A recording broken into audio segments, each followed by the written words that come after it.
il y a 20 ans, quand tout a démarré, comment ça s'est passé? Alors voilà, j'allais avoir 26 ans et j'étais une jeune maman, je venais de me marier et je n'étais absolument pas dans tout ça, je n'avais aucune croyance, je ne croyais en rien, j'étais contre rien du tout, mais je ne croyais en rien de spécial. Et ma vie a été bouleversée une nuit où on a entendu des pas dans l'escalier, mon ex-mari et moi, on a entendu des bruits dans la maison. Et ça a été plusieurs nuits comme ça, on avait vraiment l'impression qu'on nous empêchait de dormir. Et Dieu sait que les heures sont précieuses quand on a un petit bout qui ne dort pas.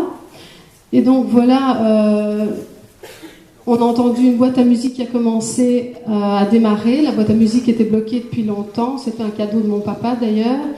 Et cette boîte à musique chantait Love Story. Donc en pleine nuit, à 3-4 heures du matin, elle redémarre alors que le remontoir était bloqué. Et il n'y avait pas moyen qu'elle s'arrête, il a fallu qu'on se lève pour l'arrêter. Et en fait, ce qui s'est passé, c'est que mon papa, décédé 11 ans avant, il avait mis fin à ses jours, donc j'avais 15 ans, il avait mis fin à ses jours en 1985 et il essayait d'entrer en contact avec nous.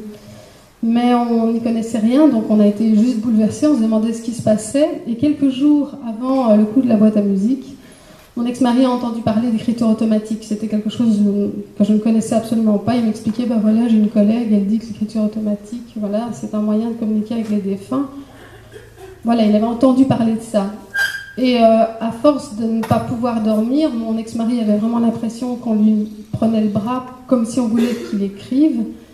Et il a fini par poser le bic à 3-4 heures du matin, le 26 janvier 1996.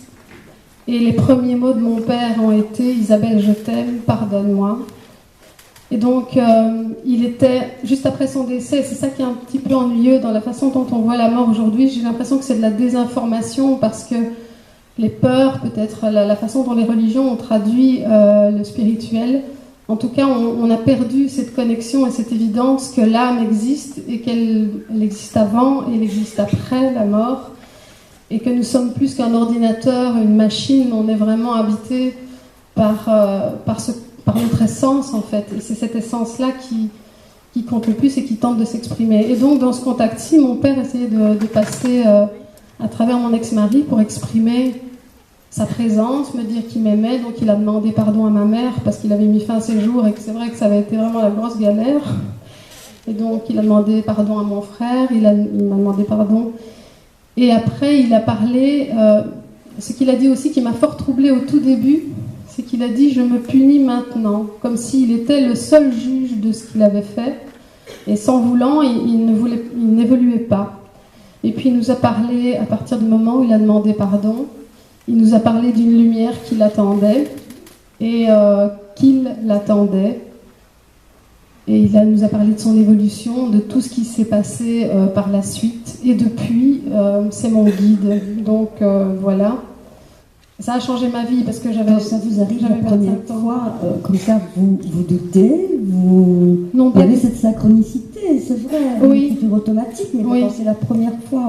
En fait, ce qui s'est passé, je crois que je n'attendais que ça. Que mon père vienne me dire qu'il m'aimait, parce que moi, je l'aimais encore.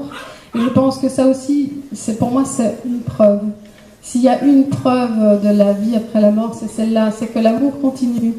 Si vraiment nous disparaissions totalement, comment l'amour pourrait continuer? C'est comme un récepteur-émetteur. Donc il m'aime encore, je l'aime encore, je le ressens toujours, il est toujours là. Ça continue à exister. Et donc, oui, ça paraît pas évident à gober comme ça, mais comme c'est l'homme que j'aime qui écrit, qui capte mon père et que moi, quelque part, oui, inconsciemment, j'attendais cette révélation, parce que pour moi, ça a été une révélation. Moi, je croyais en rien du tout, donc ça a tout bouleversé. Oui, je l'ai vraiment pris positivement, en fait. D'abord, votre ex-mari. Voilà. Et puis, est-ce que vous, alors, par la suite, vous avez eu directement des... Oui, en fait, j'ai pu aussi passer par l'écriture automatique. Ça m'arrive encore de capter mon père, mais ça m'arrive aussi de le ressentir. Et parfois, j'ai parfois envie de dire à ma mère, j'ai eu papa au téléphone. Non, en fait, je l'ai ressenti. J'ai ressenti quelque chose. C'est vraiment, c'est devenu une évidence. Mais c'est vrai que on ne peut pas en parler à tout le monde. Ça a quelque chose d'intime malgré tout. J'aime bien témoigner. Je trouve qu'il faut parler de tout ça, mais en même temps, ça n'impose pas ça aux autres. Voilà. En fait, Isabelle a fait une émission de radio avec moi il y a une petite semaine.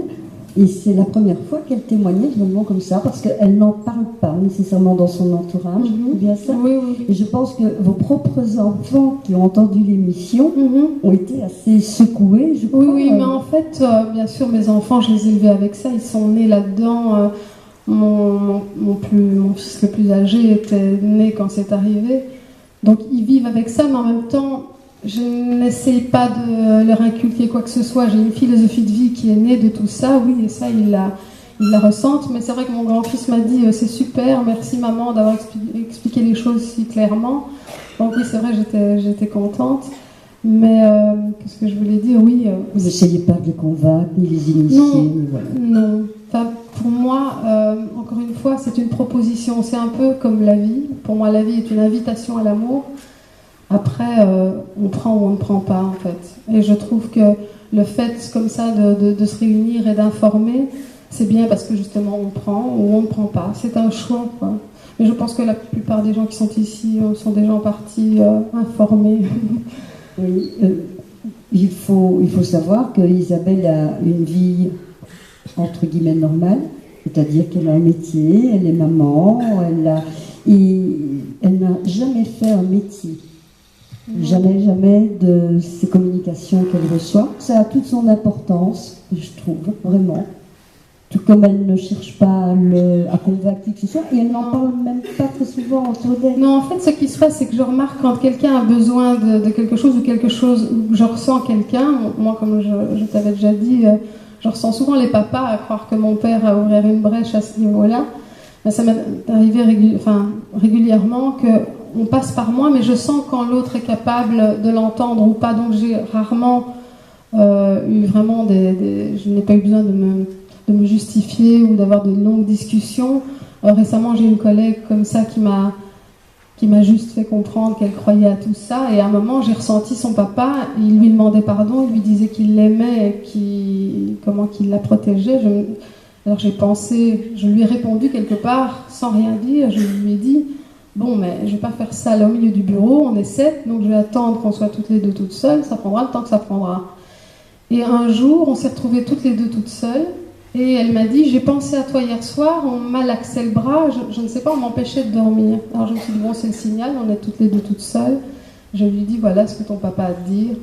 Et elle m'a répondu, oui, je l'ai pardonné, mais mon frère ne lui pardonnera jamais. Voilà, c'est des petites choses comme ça qu'on peut apporter au jour le jour. Et ce que je fais aussi, parce que moi, ça m'a surtout amené vers une philosophie de vie où tout a un sens, où le hasard n'existe pas, où on a tous une mission de vie, les gens personnels, on vient chercher tous quelque chose de vie en vie, parce que ça aussi, je crois que ça a été le morceau le plus dur à avaler quand j'avais une vingtaine d'années, c'était la réincarnation. Mais donc on vient de vie en vie chercher quelque chose, on a une mission, et je partage ça sur ma page Facebook Isabelle 10. Tous les jours, j'ai une pensée positive, une pensée de réflexion sur le sens de la vie. Et c'est comme ça que j'apporte ma petite contribution aux choses. Parce qu'en même temps, quand on vit un événement comme ça bouleverse à tel point, on partage autour de soi, c'est vrai, mais il faut encore arriver à en faire quelque chose qui ne soit pas de nouveau imposer une croyance, dire c'est comme ça et pas autrement. Voilà, c'est une invitation à l'amour, quoi, tout simplement. Est-ce que vous pouvez avoir des contacts de manière soit spontanée, c'est-à-dire qui s'imposent, ou les provoquer?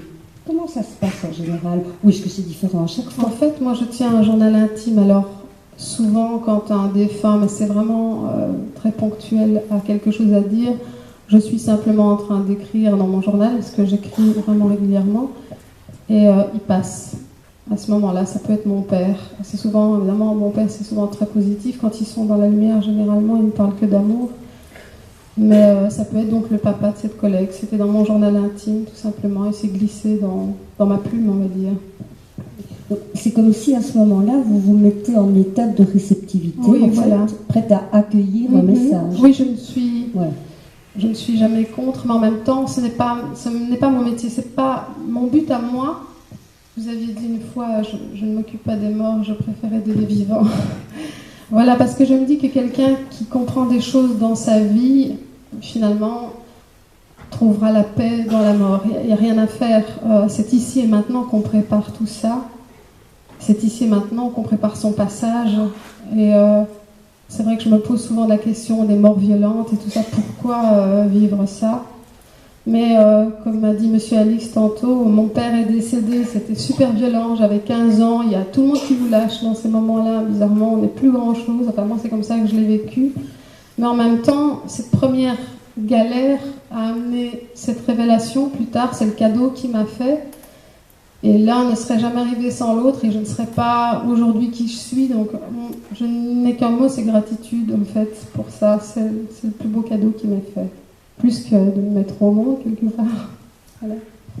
Est-ce qu'il arrive parfois que vous ayez un contact ou quelqu'un qui va venir s'imposer sans que vous l'ayez cherché, un défunt qui va... Non, je vous dis, c'est toujours tout doux comme ça, c'est rarement... c'est un peu ce que j'invite aussi. Je pense qu'on reçoit ce qu'on demande. Moi, je n'aime pas les conflits, je n'aime pas les disputes, donc... Il n'y a pas de défunt qui passera à travers moi de force ou qui me demandera quelque chose violemment. C'est toujours doux. Voilà. Vous avez soulevé tout à l'heure le fait que c'était souvent les papas. Oui. Et c'est vrai, s'il y en a qui connaissent un petit peu ici l'histoire de Jean-Louis Croisier, qui est un radiesthésiste hollandais, qui a participé à beaucoup de